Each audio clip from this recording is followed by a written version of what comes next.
جب تمہارے پروردگار نے فرشتوں سے کہا کہ میں مٹی سے انسان بنانے والا ہوں، جب میں اس کو درست کر لوں اور اس میں اپنی روح پھونک دوں تو اس کے آگے سجدے میں گر پڑنا، سو تمام فرشتوں نے سجدہ کیا مگر ابلیس کہ وہ اکڑ بیٹھا اور کافروں میں ہو گیا۔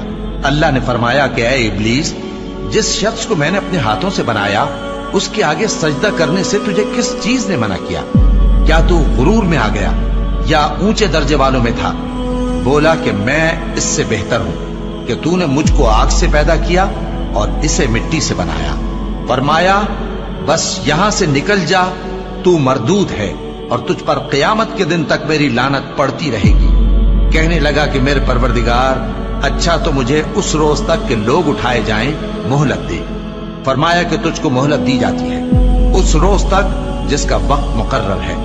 کہنے لگا کہ مجھے تیری عزت کی قسم، میں ان سب کو بہکاتا رہوں گا سوائے ان کے جو تیرے چنے ہوئے بندے ہیں۔ فرمایا ٹھیک ہے، اور میں ٹھیک ہی کہتا ہوں کہ میں تجھ سے اور جو ان میں سے تیری پیروی کریں گے سب سے جہنم کو بھر دوں گا۔ اے پیغمبر، کہہ دو کہ میں تم سے اس کا صلہ نہیں مانگتا اور نہ میں بناوٹ کرنے والوں میں ہوں۔